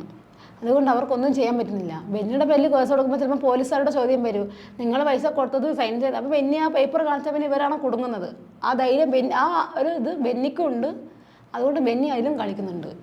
ഇനി ഒരിക്കലും ഭർത്താവിൻ്റെ അടുത്തേക്ക് പോക്കുണ്ടാവില്ല, ഭർത്താവായിട്ടൊരു ജീവിതം ഉണ്ടാവില്ല. ഇല്ല ഉണ്ടാവില്ല. അദ്ദേഹം കൊല്ലുമെന്നാണ് നിങ്ങൾ ഇപ്പൊ പറഞ്ഞുകൊണ്ടിരിക്കുന്നത്. അതെ. അതെന്താണ് അങ്ങനെ പറയാൻ കാരണം? മുൻ അനുഭവങ്ങൾ ഉണ്ട്, അനുഭവങ്ങളുണ്ട്. അയാൾ 2-3 തവണ കൊല്ലാൻ ശ്രമിച്ചിട്ടുണ്ട്. എങ്ങനെ? അയാൾ ഒരിക്കൽ ഞാൻ ഈ എറണാകുളത്ത് വരുമ്പോൾ നമ്മൾ രണ്ടുപേരും ഒരു റൂം എടുത്ത സമയത്ത് തലയാണി വെച്ച് കൊല്ലാനും ശ്രമിച്ചിട്ടുണ്ട്. കസാര വെച്ചിട്ട് ഈ ഹോസ്പിറ്റലിൽ വരുമ്പോൾ അപ്പൊ നമ്മൾ ആദ്യം എടുക്കുന്ന ലെക്സോ, പിന്നീട് എറണാകുളം മനോരമയിലായിരുന്നു റൂം എടുക്കുക, ഇവിടെയല്ല. അപ്പൊ അവിടെ എടുക്കുന്ന സമയത്ത് ഇയാൾ മദ്യം കഴിച്ചിട്ടുണ്ടെങ്കിൽ ഞങ്ങൾ 2-3 അവിടുന്ന് 2 തവണ കസാര എടുത്ത് തല കടിക്കാൻ നോക്കിയത്. അത് ഞാനത് ഇയാളോട് പറയുന്നത് എനിക്ക് കിഡ്നി കൊടുക്കാൻ പേടിയാണ്. അപ്പൊ ഇയാൾ എന്നോട് പറയുന്നറിയാം, ഞാൻ കൊടുത്തതല്ലേ, നീ കണ്ടതല്ലേ, അതിപ്പോ നിനക്ക് കൊടുത്തൂടെ? എനിക്ക് എൻ്റെ ഉള്ളിൽ ഇയാൾ പറഞ്ഞ പോലെ അല്ലല്ലേ, എനിക്ക് എൻ്റെ ഉള്ളിൽ പേടി ഉണ്ടാവൂലേ. പക്ഷെ ഇയാൾക്കിത് അറിയുന്നില്ല. ഇയാളോട് ഇപ്പം എന്തെങ്കിലും പറയാൻ പറ്റുമോ? ഇയാൾ എന്തെങ്കിലും പറഞ്ഞാൽ റോങ്ങിന് ഇങ്ങോട്ട് വർത്തനം പറയും. അതാണ് ഇയാളുടെ സ്വഭാവം. ഫുൾ ടൈം വെള്ളമായിരിക്കും. ഫുൾ ടൈം വെള്ളം. എത്ര പൈസ കയ്യിൽ കിട്ടിയാലും 500 രൂപ ഇയാളെ വലിപ്പം കിട്ടിയാലും ഇയാളിപ്പം പോയിട്ട് അതിനായിട്ടുള്ള സാധനം വാങ്ങി കുടിച്ചിട്ട് ചൂടായിട്ട് വരും. അപ്പൊ 2 തവണ മനോരമയുടെ അവിടെ മനോരമ അതാണ്. പിന്നെ ശിവപാർവതി എന്നാണ് പിന്നെ ജോർജിലാണ് നമ്മൾ റൂം എടുക്കുക. ശിവപാർവതി അവിടെ നിന്നാണ് ഇയാൾ ഈ പണി 2 തവണ ശ്രമിച്ചിട്ടുണ്ട് എന്നെ കൊല്ലാൻ. പിന്നെ ഒരിക്കൽ എൻ്റെ തലയടിച്ച് ചിരവയെടുത്ത് തലക്കടിച്ചിട്ട് ഞാൻ വീട്ടിൽ നിന്ന് തലക്കടിച്ച് എൻ്റെ പിന്നെ എന്നെ ഒരു മാസം കണ്ണൂർ ഹോസ്പിറ്റലിൽ കടന്നേ. ഫുള്ളും ബ്ലഡെല്ലാം പോയി. ആ സമയത്തല്ല ഇവരെന്നെ പിന്നെ കൂടെ നിൽക്കുന്ന ആൾക്കാരാണ് എന്നെ പിന്നെ സഹായിച്ചത്. എന്നെ ഹോസ്പിറ്റലിൽ കൊണ്ടുപോകാനും എന്നെ കാവലിൽ നിൽക്കുന്നതും ഹോസ്പിറ്റൽ എല്ലാ ചിലവും കാര്യങ്ങളൊക്കെ അവരെന്നെ എടുത്തത്. എന്നിട്ടും അയാൾ തിരിഞ്ഞു നോക്കിയിട്ടില്ല. എന്നിട്ട് അതുപോലെ ഞാൻ അന്ന് ഇയാൾ എനിക്ക് വേണ്ടാന്നും ഞാൻ ഇപ്പോൾ കേസ് കൊടുക്കുന്നെന്നെല്ലാം പറഞ്ഞിട്ടും ഇയാൾ അന്ന് സമയത്തും പാർട്ടിക്കാരായിട്ട് ഇയാൾ ബന്ധപ്പെട്ട് പാർട്ടിക്കാരോടെല്ലാം പറഞ്ഞു. ഞാനും പാർട്ടിക്കാരോട് ഞാൻ പറഞ്ഞു എനിക്ക് ഇയാളോട് നിൽക്കാൻ പേടിയാണ്. ഇയാൾ ഈ തലക്കടിച്ച അയാൾക്ക് എന്നെ കൊല്ലാൻ മടിക്കില്ല എന്നൊക്കെ. അപ്പൊ അങ്ങനെ ഒരു വിഷയം പറഞ്ഞിട്ട്, അതായത് നിങ്ങളെ കൊല്ലാൻ ശ്രമിച്ചു എന്ന് പറഞ്ഞിട്ട് പോലും പാർട്ടിക്കാര് അത് കേട്ടിട്ടില്ല. പാർട്ടിക്കാർ അത് കേട്ടിട്ടും പാർട്ടിക്കാർ അതിനൊരു നടപടി എടുത്തിട്ടില്ല. ഇല്ല, അയാളോട് നല്ലത് പറഞ്ഞു കൊടുക്കാനോ വടക്കോ അങ്ങനെ ഒന്നും ഒരു കാര്യത്തിന് ഇയാളുടെ കാര്യം കേൾക്കാനാണ് പാർട്ടിക്കാർ താല്പര്യം കാണിച്ചത്. ഞാൻ പറഞ്ഞത് ഇവർ താല്പര്യം കാട്ടില്ല. ഇതാണ് അവിടെ നടക്കുന്ന സംഭവം. ഇത് ഒറിജിനൽ ഇയാളെ കൂടെ ജീവിക്കാൻ പറ്റില്ലെന്ന് പറഞ്ഞാൽ അതാണ് അതിൻ്റെ അവസ്ഥ. ഇയാളെ കൂടെ ഇന്ന് ഇയാളെ കൂടെ ജീവിച്ചാൽ ഇയാളെന്നെ കൊല്ലാൻ മടിക്കില്ല. ആ പേടി എപ്പോഴും ഉണ്ട് എനിക്ക്. ആ ഭയത്തിൽ തന്നെയാണ് ഈ ലെക്ചറിലേക്ക് വന്നത്. അതെ, അയാൾ എന്നോട് എത്രയോ തവണ പറഞ്ഞിട്ടുണ്ട്, കിഡ്നി കൊടുത്തില്ലെങ്കിൽ എന്നെ നോക്കില്ല, പിന്നെ എന്നാൽ എന്നെ കൊന്നുകളയും, മറ്റേതാക്കും മറിച്ചതാക്കും, പിന്നെ മണ്ണെണ്ണ ഒഴിച്ചിട്ട് കത്തി കിടക്കും എല്ലാം പറഞ്ഞിട്ടുണ്ട്. ഇയാളെല്ലാം പല പല പല ഭീഷണി എന്നോട് പറഞ്ഞിട്ടുണ്ട്. എന്നിട്ട് ഞാൻ ഉള്ളിൻ്റെ ഉള്ളിൽ പേടി വെച്ചിട്ട് ഇത്രയും വർഷം ഞാൻ അയാളെ കൊണ്ട് പിടിച്ചു നിന്ന് ജീവിച്ചു പോയി. ഇന്ന് എന്നെ കൊണ്ടാവില്ല. അന്നെല്ലാം ആകില്ല എന്ന് മാത്രമല്ല, ഇയാൾക്ക് ഞാൻ ഇന്ന് ഇയാളെ കൂടെ ജീവിച്ചു കഴിഞ്ഞാൽ എൻ്റെ കിഡ്നി എടുപ്പിക്കാനുള്ള എന്തെങ്കിലും ഇയാൾ എന്തെങ്കിലും അഡ്വാൻസ് വാങ്ങിയിട്ടുണ്ടോ, എന്തെങ്കിലും അറിയോ? അങ്ങനെ അത് ഞാൻ അറിയില്ല. വാങ്ങിയിട്ടുണ്ടാവായിരിക്കാം, അത് വാങ്ങിയിട്ടുണ്ടാവും. അന്നേരം ഞാൻ അറിയേണ്ട വാങ്ങിയിട്ടുണ്ടാവും. എന്നോട് ഇതുപോലെ കടുംപിടുത്തം പിടിക്കുന്നുണ്ട്, വാങ്ങിയിട്ടുണ്ടാവും. അത് വാങ്ങേണ്ട ഇങ്ങനെ ഇത്രയും റോങ്ങിൽ വർത്താനം പറയില്ല. വാങ്ങിയിട്ടുണ്ടോ, വാങ്ങാണ്ടിരിക്കില്ല. അതാണ് ഈ എന്നോട് പറയുന്നത്. കിഡ്നി പറ്റിച്ചതാണ്, ഭർത്താവിന്റെ കിഡ്നി അതെ, ബെന്നി പറ്റിച്ചിട്ടുണ്ടോ? ബെന്നി പറ്റിച്ചിട്ടുണ്ട്. അപ്പോഴും പിന്നെയും ബെന്നിയായിട്ട് കൂട്ടുകൂടുമ്പോ നിങ്ങൾ ഇത് പറഞ്ഞിട്ടില്ലേ? പറഞ്ഞിട്ട് കാര്യമില്ല. നമ്മൾ പറഞ്ഞാൽ അതിന് നമുക്കൊരു വിലയില്ല. നമ്മൾ എന്ത് പറഞ്ഞാലും നമുക്ക് ഒരു വിലയില്ല. നമ്മൾ അത് പറയാറുമില്ല. അങ്ങനത്തെ ഒരു അവസ്ഥയാണ്. അയാൾ അങ്ങനെ ഒരു കാര്യം നമ്മൾ എന്ത് നല്ലത് പറഞ്ഞു കൊടുത്താലും അയാൾക്ക് അത് വടക്കായിട്ട് ചിന്തിക്കുക. അയാൾ അങ്ങനത്തെ ഒരു മനസ്സാണ് അയാൾക്ക്. അയാൾക്ക് ഇപ്പം ബെന്നിയുടെ പോലെ തന്നെ പൈസ ആരടുത്തുണ്ടോ അവരെ മതി. ബെന്നി എങ്ങനെയാണ് ഇത് ഇവരെയൊക്കെ കണ്ടെത്തുന്നത്? അതായത് തികച്ചും സാധാരണക്കാരായവരുടെ അടുത്താണല്ലോ വന്നിട്ട് ഈ കിഡ്നി കൊടുക്കാനായിട്ടൊക്കെ പറയുന്നത്, അവരെ വലയിൽ വീഴ്ത്തുന്നത്. അത്രയും അത്യാവശ്യമുള്ളവരുടെ അടുത്തായിരിക്കുമല്ലോ തേടിപ്പിടിച്ച് അങ്ങനെ അല്ലാത്തൊരു പെട്ടെന്ന് ഈ ഒരു ഓഫർ കിട്ടുമ്പോൾ ഈ പറഞ്ഞ പോലെ 10 ലക്ഷമൊക്കെ പറയുമ്പോൾ അതിലേക്ക് വഴുതി വീഴില്ല. ഇത്രയും ലക്ഷങ്ങൾ. അപ്പോൾ ഇയാൾ എങ്ങനെയാണ് ഇത്? അയാൾ ഡോണറോട് ഒരു അറിയാത്തൊരു ആൾക്കാരാണെങ്കിൽ ഡോണറോട് അയാൾ പറയും ഇങ്ങനെ ചെറിയ ടെസ്റ്റുകൾ കാര്യങ്ങൾ ഇത്രയേ ടെസ്റ്റുള്ളൂ, ടെസ്റ്റിനുള്ള പൈസ എല്ലാം അവർ ചിലവാക്കും, നിങ്ങൾക്ക് 15 ലക്ഷം രൂപ തരാം, നിങ്ങളിന് നിന്നോ. അപ്പോൾ ആരുടെ മനസ്സും അലിഞ്ഞു പോകും. അപ്പം പൈസയല്ലേ, അപ്പം ആരും നിന്നു. ഏതെങ്കിലും ഹോസ്പിറ്റലുകളായിട്ട് ഡീലുണ്ടോ ഈ ബെന്നിക്ക്? ഉണ്ട്. ഏത് ഹോസ്പിറ്റലാണ്? ഒരു ഹോസ്പിറ്റലല്ല, എല്ലാ ഹോസ്പിറ്റലായിട്ടും ഉണ്ട്. ഇതിനുള്ള ആൾക്കാരും ഏജൻസും ഈ ഹോസ്പിറ്റൽസും തമ്മിൽ ബന്ധമുണ്ട്? അകത്ത് നിന്നൊരു കളിയില്ല, എല്ലാം പുറത്തു നിന്നേ കളിക്കൂ. ഇവൻ എന്തായാലും ഇവന് എന്ന് പറഞ്ഞാൽ ക്യാമറയാണ് ഹോസ്പിറ്റൽ ഫുള്ളും. അവിടെ ചിലപ്പോൾ പോലീസ് ടെസ്റ്റിന് കയറാൻ പോലീസുകാരോ കാര്യങ്ങളൊക്കെ വരാൻ സാധ്യത. അതുകൊണ്ട് ഉള്ളിൽ കയറിയുള്ള കളിയൊന്നും ഉണ്ടാവില്ല, എല്ലാം പുറത്തുനിന്ന് മൊബൈലിലെ ഫോണിലെ കൂടെയുള്ള കളി. ഫോണിൽ ഇന്നയാളോട് വിളിച്ചു പറയും, അങ്ങനെയാണ്. ഇവൻ ഹോസ്പിറ്റലിൻ്റെ പുറത്തേ നിൽക്കൂ. ഹോസ്പിറ്റലിൽ വന്നാലും അകത്ത് കയറി അതൊക്കെ ബെന്നിയുടെ മുഖം കാണിക്കില്ല, എല്ലാം പുറത്തുനിന്നാണ്. പിന്നീട് മൊബൈലിലുള്ള കാര്യങ്ങൾ. ഈ ബെന്നിയുടെ ഫോട്ടോ എന്തെങ്കിലുമൊക്കെ കയ്യിലുണ്ട്? എൻ്റെ മൊബൈലിലുണ്ട്. ഈ ഭർത്താവും ബെന്നി ഇത്തവണ നിങ്ങൾ വന്നപ്പോഴും ഇവിടെ ആലുവയിൽ ഉണ്ടായിരുന്നു? അവര് തങ്ങുന്ന സ്ഥലമാണോ? അതെ, അവിടെ ഒരു റൂം എടുത്തിട്ട് അവിടെ താമസിക്കുന്നതാണ്.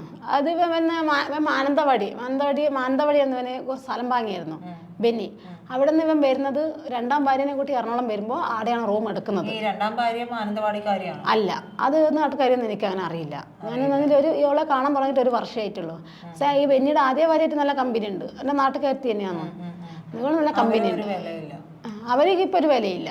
അങ്ങനെ ഒരു അവസ്ഥയിലാണ് ബെന്നി ഇപ്പൊ പോകുന്നത്. ബെന്നി ഇങ്ങനെ പല സ്ഥലങ്ങളൊക്കെ വാങ്ങിയിട്ടുണ്ട്? 2-3 സ്ഥലത്ത് സ്ഥലം വാങ്ങിയിട്ടുണ്ട്. എത്ര 13-14 സെന്റ് സ്ഥലങ്ങളൊക്കെ അങ്ങനെയൊക്കെ ആയിട്ട് വാങ്ങിയിട്ടുണ്ട് ബെന്നി. എവിടെയൊക്കെയാണെന്ന് അറിയാമോ? എവിടെയൊക്കെ ഒരു സ്ഥലം മാത്രമേ എനിക്ക് അറിയാം, 2 പറഞ്ഞിട്ട് ഞാൻ കേട്ടുള്ളൂ. ഞാൻ അങ്ങനെ ആ സ്ഥലത്ത് പോയിട്ടില്ല. അവരെ മാനന്തവാടി പിന്നെ ഞാൻ ഒരു തവണ പോയിട്ടുണ്ടായിരുന്നു. അത് എന്ന് പറഞ്ഞാൽ അവിടെ പിന്നെ കുറച്ച് സ്ഥലം വാങ്ങിയിട്ട് വാഴ നട്ടായിരുന്നു. വാഴ നട്ടപ്പോൾ അവിടുത്തെ ജോലിക്ക് എൻ്റെ ഹസ്ബൻഡ് അതിൽ പണിയെടുക്കാൻ എൻ്റെ കെട്ടിയവനെ വിളിച്ചായിരുന്നു. അപ്പോൾ അവിടെ നമ്മൾ ചെന്നപ്പോൾ ഞാൻ അങ്ങനെ കണ്ടത് ആ സ്ഥലം. അല്ലാണ്ട് നമുക്ക് അങ്ങനെ എടുത്തിട്ടുണ്ടെന്ന് എനിക്ക് അറിവുണ്ട്. പറഞ്ഞു കേട്ടിട്ടുണ്ടെന്ന് പറഞ്ഞാൽ എൻ്റെ ഭർത്താവ് പറയുന്നത് സ്ഥലത്തിൻ്റെ പേരൊന്നും പറഞ്ഞിട്ടില്ല. ഇങ്ങനെ സ്ഥലത്ത് എന്നോട് പറയാം 2-3 സ്ഥലത്ത് ഇങ്ങനെ ബെന്നി സ്ഥലം എടുത്തിട്ടുണ്ടെന്ന് പറഞ്ഞ്. അയാൾ എന്നെ പറഞ്ഞതാണ്, എൻ്റെ കെട്ടിയൻ തന്നെ പറഞ്ഞതാണ്. 2-3 സ്ഥലത്ത് ബെന്നി ഇങ്ങനെ സ്ഥലം എടുത്തിട്ടുണ്ട്. സ്ഥലത്തിൻ്റെ പേരൊന്നും അങ്ങനെ പറയില്ല ആരും. അല്ലെങ്കിൽ ബെന്നി പറഞ്ഞു കൊടുക്കുന്നതായിരിക്കാം, ഇങ്ങനെ ആരോടും സ്ഥലത്തിൻ്റെ പേരൊന്നും പറയരുതെന്ന്. എന്നോടും പറയില്ല. ഞാൻ ആരോടെങ്കിലും പറഞ്ഞു പോകുന്ന ഒരു പേടിക്ക് പറയില്ല. എന്നോട് ഇന്നും സ്ഥലം എടുത്തിട്ടുണ്ടെന്നെല്ലാം പറയുന്നുണ്ട്. 2-3 സ്ഥലത്ത് സ്ഥലം ബെന്നി, പിന്നെ 2 കാറും എല്ലാം ഈ കിഡ്നീൻ്റെ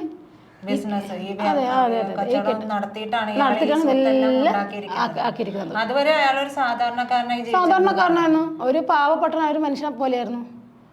അങ്ങനെ തന്നെയായിരുന്നു അയാൾ ആദ്യ താമസം, അങ്ങനെ തന്നെയായിരുന്നു. ഇപ്പൊ കിഡ്നി കൊടുക്കാൻ തുടങ്ങി ആ സമയം മുതൽ ഇയാൾ വലിയൊരു പണക്കാരനായി. ഇപ്പൊ എല്ലാവരുടെ കിഡ്നി എടുക്കുക, അവരെ ഇതിനിടക്ക് പറ്റിക്കുക.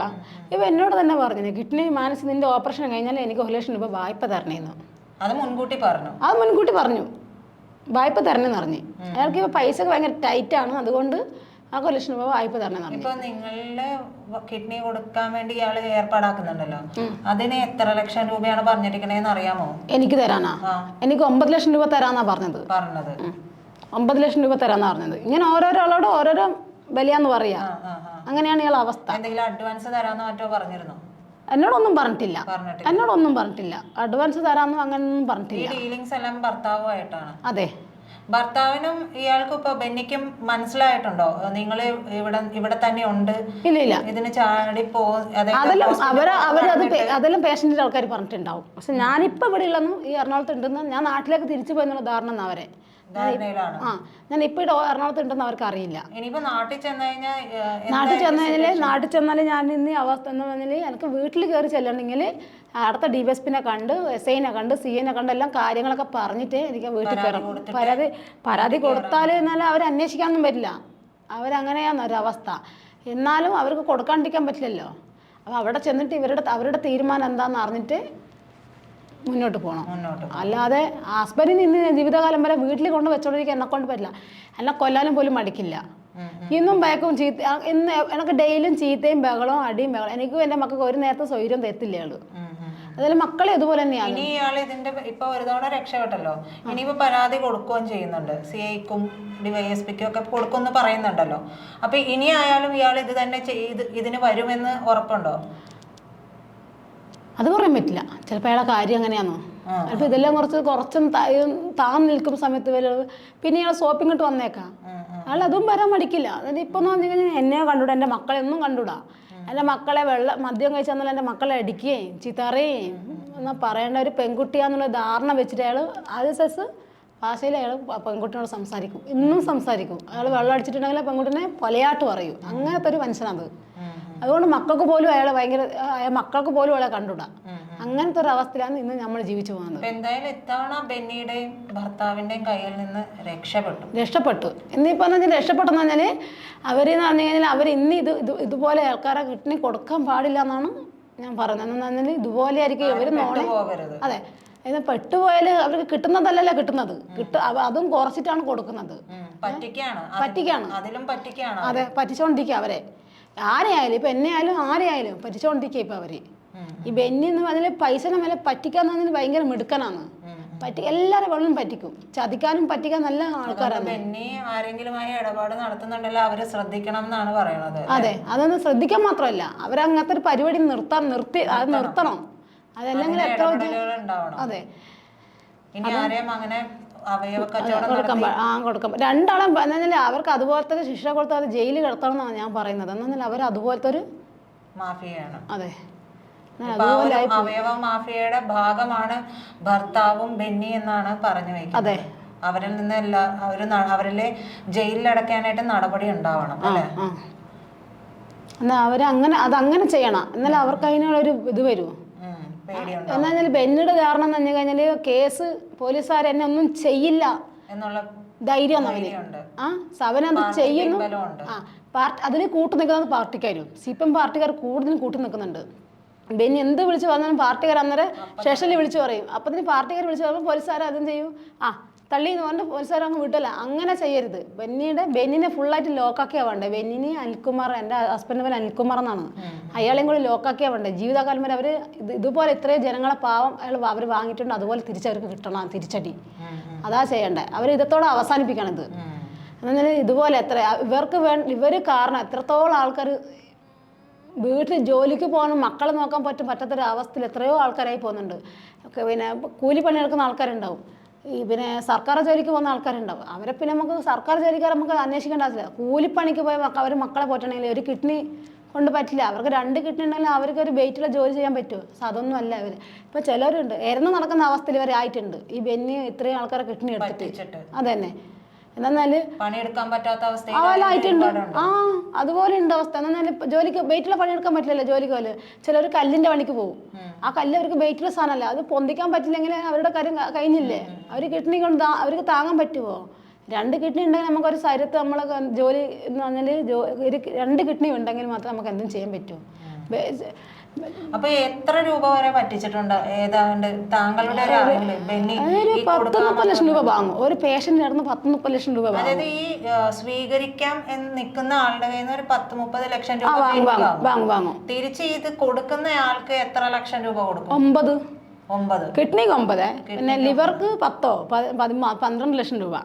അതിന് കിഡ്നി ലിവർക്ക് എന്ന് പറഞ്ഞു കഴിഞ്ഞാൽ 20 ലക്ഷം രൂപ എന്നാ പറയാ അവർക്ക് കൊടുക്കാനേ, ഡോണർക്ക് കൊടുക്കേ ലിവറിന്റെ. എന്നിട്ട് അവർക്ക് അത് ഓപ്പറേഷൻ സമയമാകുമ്പോൾ അവർക്ക് അല്ല 10 അല്ല 12 അത്രയും കൊടുക്കും. ബാക്കി അടിച്ചു മാറ്റിലാണ് ബെന്നി. ബെന്നിയുടെ അലുമാലില് അവയവ മാഫിയയുടെ ഒരു ഭാഗം തന്നെയാണ് ബെന്നി. ബെന്നിനെ ജയിലിൽ അടക്കേണ്ടത് അത്യാവശ്യമാണെന്നാണ്. അത്യാവശ്യം തന്നെ. ഇനി പോലീസുകാർ നിയമപരമായി ഇതിൽ അന്വേഷണം തുടങ്ങിയാൽ വേണ്ടത്. പോലീസുകാർ ഇത് ചെയ്യാതെ കൊണ്ടാണ് ഇവരിങ്ങനെ ഇതുപോലെ ഇത് പണ്ടൊക്കെ നിന്നുപോയനെ. ഞാനിത് മാത്രമല്ല, 2-3 വർഷം മുമ്പേ ഞാൻ എൻ്റെ ഹസ്ബൻഡിൻ്റെ കിഡ്നി കൊടുത്ത സമയത്ത് അവിടെ എൻ്റെ നാട്ടിലെ പോലീസുകാർ ആരോ ഒരു ചെറിയൊരു കംപ്ലൈൻറ്റ്, എനിക്കറിയില്ല അത് ആരാ, ഒരു പരാതി പുറത്ത് ഇറങ്ങിയ സമയത്ത് ഞാൻ അന്വേഷിച്ച് വീട്ടിൽ വന്നപ്പോൾ എൻ്റെ ഹസ്ബൻഡ് അന്ന് നുണയാണ് പറഞ്ഞത്. ഞാൻ പൈസക്കല്ല ദാനം ചെയ്തതാന്ന് പറഞ്ഞിട്ട്. അന്നേ പോലീസുകാരോട് അന്ന് ദാനം ചെയ്തെന്നാണ് പറഞ്ഞത്. പക്ഷെ അന്നേ ബെന്നിയുടെ ലോക്കാക്കുവാണെങ്കിൽ ഇന്നും കളിക്കില്ലായിരുന്നു. എത്രയോ ആൾക്കാരെ കിഡ്നി ബെന്നി മുറിച്ച് വിൽക്കില്ലായിരുന്നു. അതെന്നാല് ദാനം ചെയ്യുന്നില്ല, ഇത് വിൽക്കുക. ഒരാളെ കിഡ്നി, ഒരാളെ ജീവിതം മുറിച്ച് മറ്റൊരാൾക്ക് വിൽക്കുക ചെയ്യുന്നത്. അതങ്ങനെ ചെയ്യാൻ പാടില്ല എന്നാണ്. പക്ഷെ ബെന്നിയുടെ പേരിൽ നടപടിയെടുക്കാൻ ആരും ഇല്ല. എല്ലാവരുടേത് ഈ വെള്ള പേപ്പറിൽ എഴുതി സൈൻ ചെയ്ത് വാങ്ങിയെന്ന് അവർക്കൊന്നും ചെയ്യാൻ പറ്റുന്നില്ല. പിന്നെ CPM കൂട്ടുകെട്ടും. പിന്നെ പാർട്ടിൻ്റെ ഒരു കഴിവ്. പാർട്ടിക്കാരെന്തെങ്കിലും പറഞ്ഞിട്ടുണ്ടെങ്കിൽ പാർട്ടിക്കാർ അന്നേരം കൂട്ടു നിൽക്കും. അതാണ് പാർട്ടിക്കാരുടെ സ്വഭാവം. എന്തായാലും നാട്ടിലെത്തിയിട്ട് പരാതി കൊടുക്കുക. ഇയാൾക്കെതിരെ, ഈ രണ്ടുപേർക്കുമെതിരെ നടപടി എടുക്കുമെന്ന് നമുക്ക് പ്രത്യാശിക്കാം. നമ്മൾ ഇത്ര നേരം സംസാരിച്ചത് വൃക്ക മാഫിയയുടെ കയ്യിൽ നിന്ന്, അല്ലെങ്കിൽ അവയവ മാഫിയയുടെ കയ്യിൽ നിന്ന് രക്ഷപ്പെട്ടു വന്ന ഒരു യുവതിയുമായാണ്. അവർ പ്രത്യാശിക്കുന്നത് ഇനി ഈ രണ്ട് കൂട്ടരും, ബെന്നി എന്ന് പറയുന്ന ആളും ഇവരുടെ ഭർത്താവും, ഇനി അവരെ ഉപദ്രവിക്കാൻ ചെല്ലില്ല എന്നുള്ളതാണ്. അതിന് നിയമപാലകർ അനുസരിച്ചുള്ള നടപടി എടുക്കുമെന്ന് നമുക്കും പ്രത്യാശിക്കാം.